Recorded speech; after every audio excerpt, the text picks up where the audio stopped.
Graça e paz, queridos. Aqui é a pastora Luciana Regina, mais uma vez com vocês para o nosso canal do YouTube, PRA, Pastora Luciana Regina. Nós estamos no momento de leitura continuada da Bíblia, tá bom? Hoje nós vamos estar fazendo a leitura de Êxodo, capítulo 13 e 14. Já te peço para você se inscrever no nosso canal, principalmente você que está iniciando agora. Você tem desde Gênesis capítulo 1, a leitura continuada, tá certo? Todos os dias a gente está com você lendo 2 capítulos para não ficar muito cansativo, e a gente objetiva isso em um ano você ter o conhecimento aí da Bíblia, tá bom? De Gênesis a Apocalipse. Mas vamos sem mais demoras para a gente não perder tempo, tá bom? Êxodo capítulo 13 e capítulo 14 diz assim a palavra do Senhor. A consagração dos primogênitos. E disse o Senhor a Moisés: consagre a mim todos os primogênitos. O primeiro filho israelita me pertence, não somente entre os homens, mas também entre os animais. Então disse Moisés ao povo: comemorem esse dia em que vocês saíram do Egito, da terra da escravidão, porque o Senhor os tirou dali com mão poderosa. Não comam nada fermentado neste dia do mês de Abibe, vocês estão saindo. Quando o Senhor os fizer entrar na terra dos cananeus, dos hititas, dos amorreus, dos heveus e dos jebuseus, terra que ele jurou aos seus antepassados que daria a vocês, terra onde há leite e mel com fartura, vocês deverão celebrar essa cerimônia neste mesmo mês. Durante 7 dias comam pão sem fermento e, no 7º dia, façam uma festa dedicada ao Senhor. Comam pão sem fermento durante os 7 dias. Não haja nada fermentado entre vocês, nem fermento algum dentro do seu território. Nesse dia, cada um dirá ao seu filho: assim faço, pelo que o Senhor fez por mim quando saí do Egito. Isso lhe será com sinal em sua mão e memória em sua testa, para que a lei do Senhor esteja em seus lábios, porque o Senhor o tirou do Egito com mão poderosa. Cumpra essa determinação na época certa, de ano em ano. Depois que o Senhor os fizer entrar na terra dos cananeus e entregá-las a vocês, como jurou a vocês e aos seus antepassados, separem para o Senhor o primeiro nascido de todo o ventre. Todos os primeiros machos dos seus rebanhos pertencem ao Senhor. Resgatem com um cordeiro toda a primeira cria dos jumentos, mas se não quiserem resgatá-la, quebrem-lhe o pescoço. Resgatem também todo o primogênito entre os seus filhos.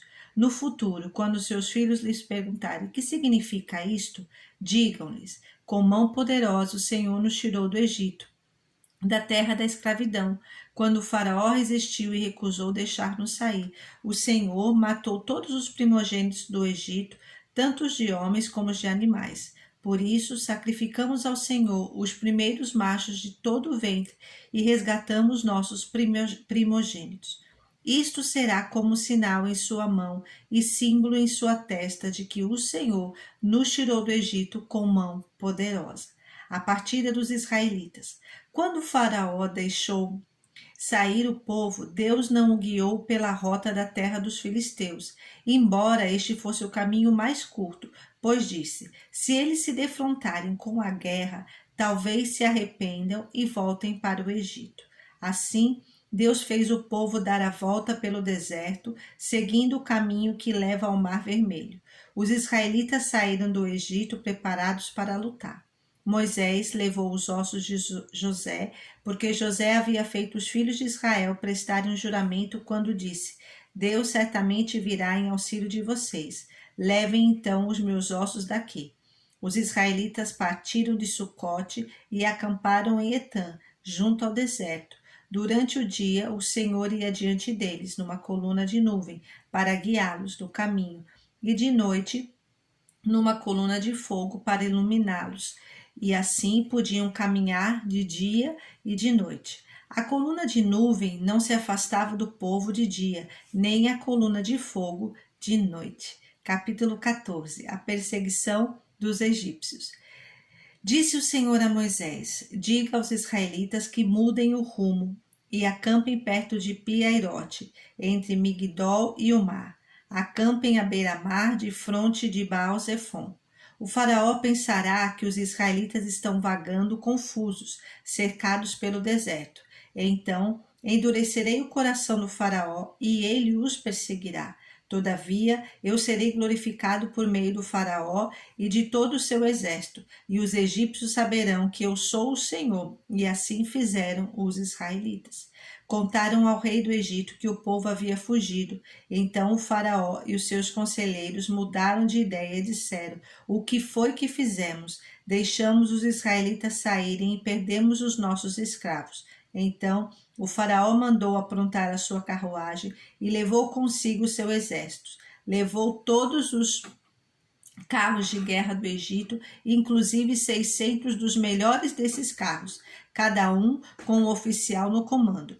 O Senhor endureceu o coração do faraó, rei do Egito, e este perseguiu os israelitas que marchavam triunfantemente.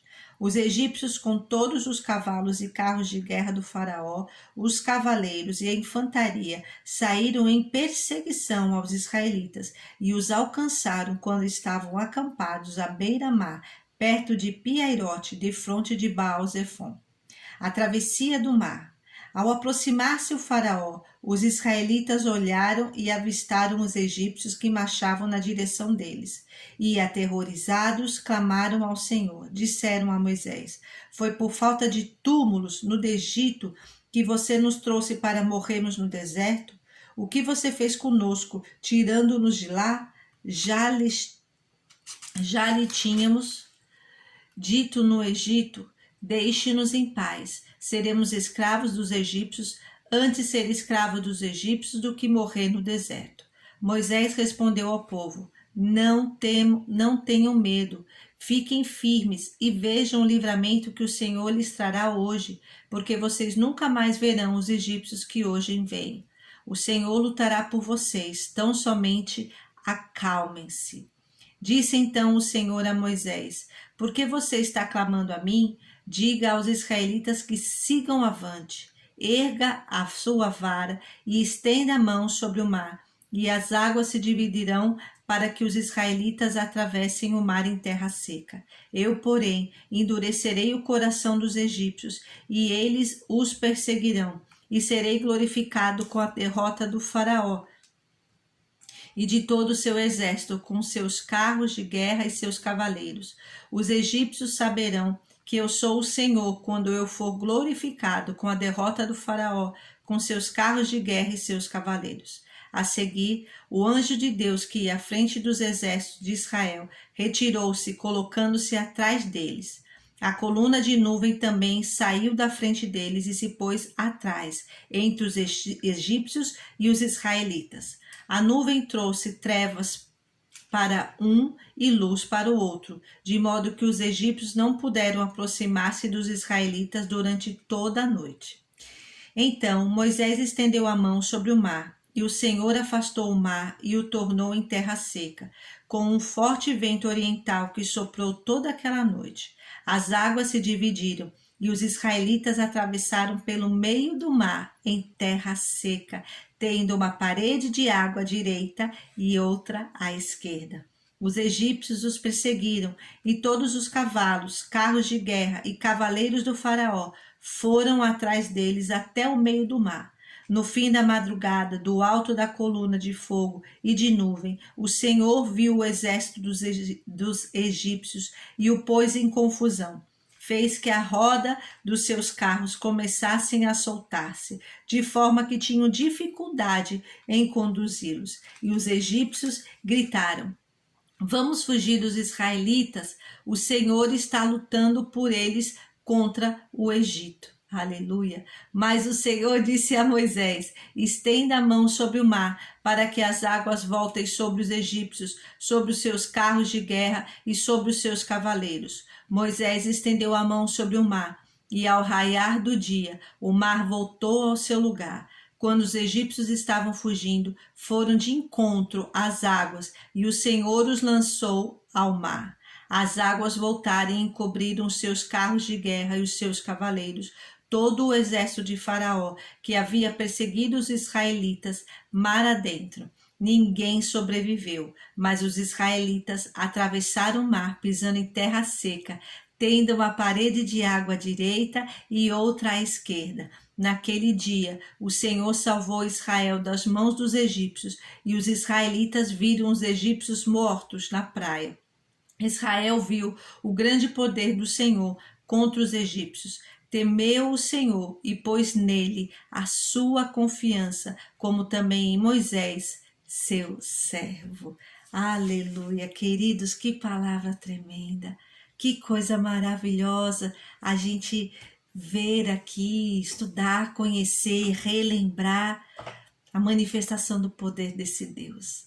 Que Deus abençoe a sua vida e que você, após essa leitura, possa ser cheio aí da presença do Senhor, sabendo que o nosso Deus permanece o mesmo, Ele não muda. Deus te abençoe, te aguardo você no nosso próximo culto, no nosso canal Pastora Luciana Regina, na leitura continuada da Bíblia. Deus te abençoe, paz.